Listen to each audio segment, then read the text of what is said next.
In 30 BC, the legate of Augustus Caesar, Gaius Cornelius Gallus, took possession of the city of Alexandria on Caesar's behalf.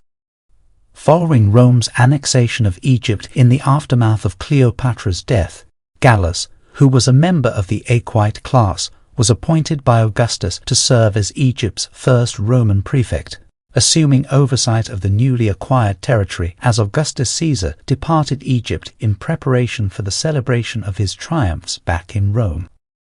As for Gallus, his high post now required preparation of a different sort. Before the Romans had entered the city of Alexandria, Cleopatra had evacuated her court, sending the vast majority of her courtiers and ministers fleeing in the direction of Thebes in Upper Egypt.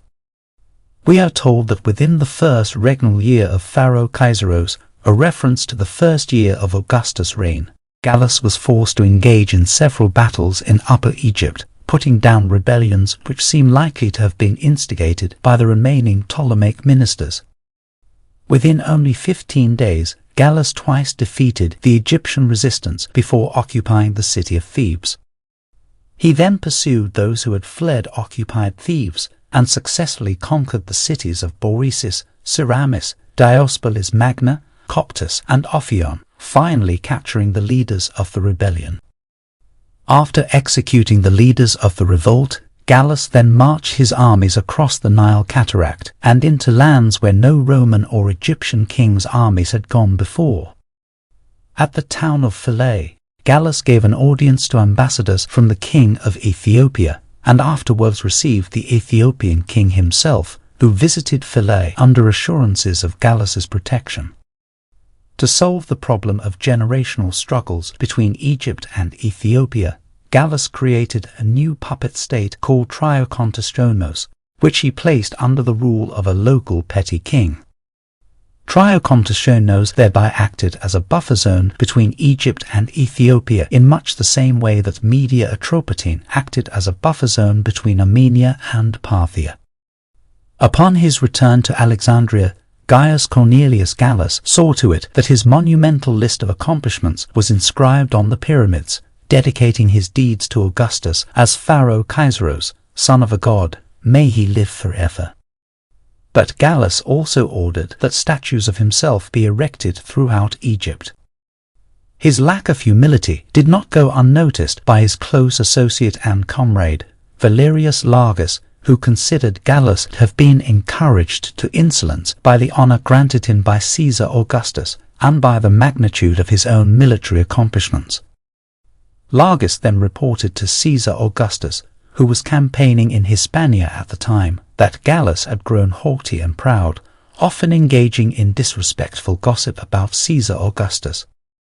Largus also accused his friend Gallus of participating in actions labeled by the historian Cassius Dio as reprehensible. Caesar Augustus responded to this information by vehemently denouncing the friendship of Gaius Cornelius Gallus. In Roman culture, the denouncement of a friendship meant the rebuked friend was no longer welcome in the home of the censurer.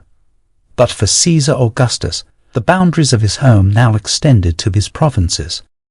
Suddenly, a Roman province was associated with the personal properties of Augustus, and Gaius Cornelius Gallus was banished from Egypt. Word soon reached Rome that Gaius Cornelius Gallus had fallen out of favor in the eyes of Caesar Augustus.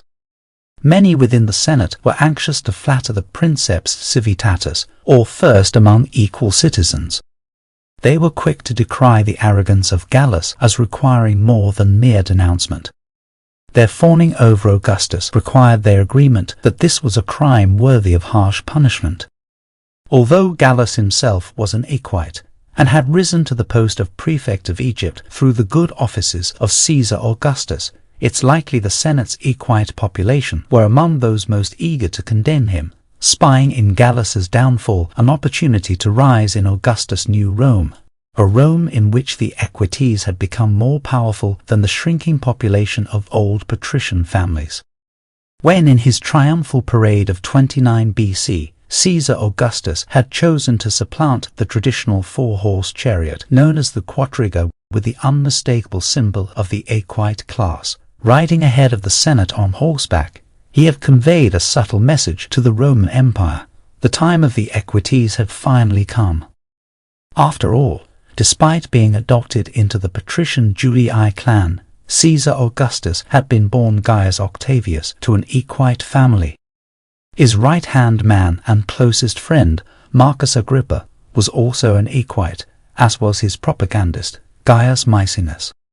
Although it is doubtful that many patrician senators were genuinely offended on behalf of Caesar Augustus, the body as a whole nonetheless voted to indict Gaius Cornelius Gallus in the courts for the crime of Maestas. The Lex Apulia de Maestate had been enacted around 101 BC by the legislation of Lucius Apuleius Saturninus. This law made it a crime to disparage the majesty of the Roman people, while leaving the definition of what constituted an offence so vague that by 26 BC, affronting Caesar Augustus could easily be construed as treason. On these grounds, and altogether circumventing the legal processes of Rome's court system, the Senate voted that Gaius Cornelius Gallus be stripped of his offices and citizenship, and be exiled from Rome. The Senate also voted that Gallus's properties be confiscated and given over to Caesar Augustus as restitution for having endured such offence, completely ignoring the usual legal protocol of transferring the estates of the guilty to the Republic. Hoping to safeguard his family and heirs from being rendered penniless and thrown out into the streets, Gaius Cornelius Gallus took his own life before the Senate's votes were officially ratified. When he learned of Gallus's suicide, Caesar Augustus is said to have burst into tears. While great-heartedly praising the loyalty of all those who supported him so enthusiastically, Caesar loudly bemoaned the fact that he, alone among men, was no longer permitted to fix a limit on the anger directed at any of his friends, because such disagreements were now matters of state. Yet, despite his being labelled the first among equals, Caesar Augustus conspicuously eclipsed all others in influence and dignity. It seems plausible that as the Senate showed itself willing to overstep its authority, bypassing the legal court system in its zeal to prosecute Gaius Cornelius Gallus, Caesar Augustus could have blocked the imposition of harsh penalties for the crime of pride, but he did not. Instead, Augustus let the matter play out in the public, then decried the outcome. But Gallus had done more than puff himself up with pride. He had taken Thebes, Boeotis, Ceramis, Diospolis Magna, Coptus, and Ophion, as well as creating a buffer state between Egypt and Ethiopia. Like Marcus Licinius Crassus, whose military achievements in Macedonia were sufficient to earn him the Spolia Opima, threatening to outshine the military achievements of Caesar Augustus, Gallus had also done what Augustus could not. He had conquered by military might. Gaius Proculus, the only man whom the dying Marcus Antonius had thought worthy of Cleopatra's trust, was also a close friend of Gaius Cornelius Gallus and Valerius Largus.